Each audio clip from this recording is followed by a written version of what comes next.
Book of Hebrews. We've gone through 9 chapters. Paul is talking to the Hebrew church. Most of the Hebrew church is made of Jews. And Jews have, when you grow up and they tell you in England to drive on the other side of the street, it's hard to get it in your mind that ain't the side that you're supposed to be driving on. Alright, when you get to America. So, and the stick shift and the whole 9 yards. So, they had everything in a certain way. So, Paul has to go and explain to the Hebrew church in detail why we do things, why we do certain things. So Hebrews chapter 10 verse 1, for the law, having a shadow, going good things to come, and not the very image of the things, can never with those sacrifices, which they offered year by year, continue, and make the comers thereunto perfect. Alright, so the law was for something that was offered every year, but it was not the very image of the thing. It was close. Now you see guys that are good drawers. You know people that paint, and so the Mona Lisa. I don't know if you know the Mona Lisa, but there's famous paintings, and you'll have guys that will go out and make you a copy, and they will paint a Mona Lisa, and but it's not the original. It's close, but it ain't it. All right, you want the real deal. You don't want something that's close. You want the real deal. So the Old Testament was close. But it ain't it. It was close. For then would they not have ceased to be offered? The offerings have stopped.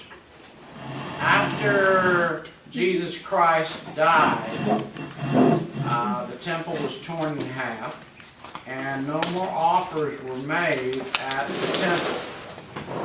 The Roman soldiers said, no more sacrifices. That's it. Okay, the old ways, we're through with it. We're not going to do them no more. People, they get strange.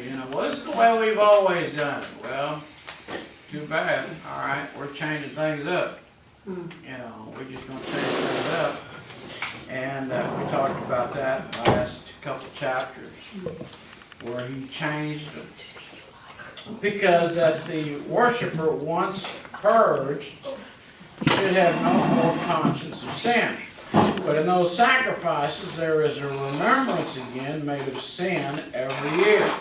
So, every year the priest would have to go in, the high priest, once a year into the veil, in the holiest of holiest, and he would walk in. That was last week's chapter. And when they tied bells on the bottom, they would tie a rope on them. He would walk in once a year, offer sacrifice for himself, and then he would also offer a sacrifice for our sins. If the bells stop, that means he's dead.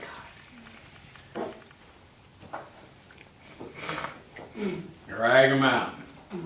Let's get somebody else in there. How'd you like to be the second guy, all right? And you're thinking, I thought he was better than me. Well, you thought this. Can I have a couple hours to pray about this? Because, I want to make sure, before I go in there, I want to make sure, because I don't want to wind up dead. Right. But that's how they did it. That's how the Jewish did it. But in these sacrifices, there is a remembrance again made of sin every year. So every year, you knew what was going to happen. Right. The high priest had to go in. Amen. He had to do it. All right? It was a remembrance. This is what we do. All right? Traditions. And, we have traditions that we still carry on. We have Thanksgiving Sunday. We invite everybody to the house. We have service. And we eat, you know, and we have a great time. And, you know, so praise God for that. You know, I like that. Easter, we do the same thing. We usually baptize on Easter, and we would have services, you know, on Easter, and then we'd have a picnic, and the kids would have a great time, and so forth. And that's just the way we did it. But it was just remembrance. This is the way it used to be. For it is not possible that the blood of bulls and goats should take away sins. What kind of blood were they offering? Bulls. The Hebrews, the Jews, offered the sacrifice. If you were poor, you offered turtle doves. Turtle doves. And that's because you was poor. If you was rich, you'd offer the best heifer that you had, and you'd offer her up, and you know, it could be $3,000-$4,000. Everybody enjoy the sacrifice. We'd have a great time, have a great barbecue. Just depends on how much money you got. But there had to be a sacrifice. Blood had to be spilled. For it is not possible that the blood of bulls and goats should take away sin. Wherefore, when he cometh into the world, he saith, Sacrifice and offerings thou wouldest not, but a body hast thou prepared me. Amen. God said that. He said, you didn't prepare sacrifices and offerings. He said, you provided me a body, a holy body, one that's never sinned. That's Jesus Christ. Amen. Burnt offering sacrifices for sin thou had no pleasure.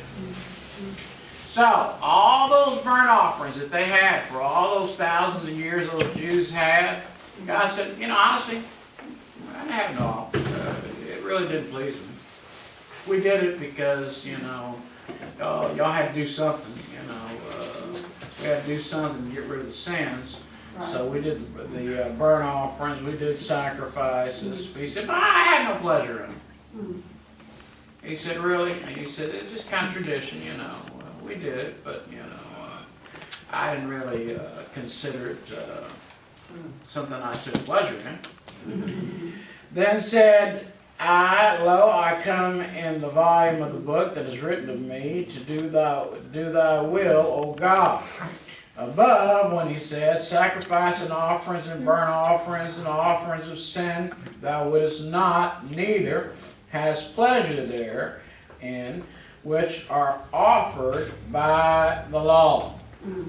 So all sacrifices that had to be made by the law, again, the priest would come in, he'd come shouting out. I mean, you went in there, you know, you screwed up, and you offered your little animals, and the priest did the blood sacrifice on the altar, and you lived. You shout the victory, and you said, thank God that I lived. Thank God that he accepted the offering. I have lived. I've made it. I made another year. You know, I'm doing pretty good, you know, right now I'm doing pretty good, you know. Then he said, Lo, I come to do thy will, O God. He taketh away the first, that he may establish the second. So, the law must be gone. The Old Testament must be gone. You say, why? Well, there's some strange laws in the Old Testament. Very strange. You can't wear but one type of clothes. If you were going to wear cotton, and all the clothes had to be made out of cotton. You can't mix different fabrics. Couldn't do it. All said can't do it. All right. So he said he got rid of it. He got rid of it. So for the second, by the which we will all which Well, we are sanctified through the offering of the body of Jesus Christ once and for all. How many times do we have to be sanctified? One time. One time. He was sacrificed once and for all. All. That means it's over. Doesn't have to be repeated. Done. It's a done deal. Done deal. Right. Alright, you don't have to die 1,000 times, you just died one time. Amen. And every high priest that standeth daily ministered the offerings, oftentimes the same sacrifices, which can never take away sins. So here's this drunk, okay? He likes to get drunk. Alright, party. So he comes and now he's got to offer his sacrifice. Here's my 2 dirty doves. They offers the 2 dirty doves. Okay, your sins are forgiven. Okay. Next day, he gets drunk again. He brings back his 2 dirty doves and says, "Here's 2 dirty doves." Okay, well, your sins are forgiven. All right, keep going. All right, And he did it over and over and over and over and over and over and over, the same stupid sacrifice and the same stupid sin. And he'd have to do the same thing over and over and over and over and over again. An animal had to die so that the blood had to be shed so there could be forgiveness of sin. And the priest knew. The priest there, he already knows. He said, I already know what this guy's going to want. He's going to want me to forgive him. From henceforth, expecting until his enemies be made his footstool. For by one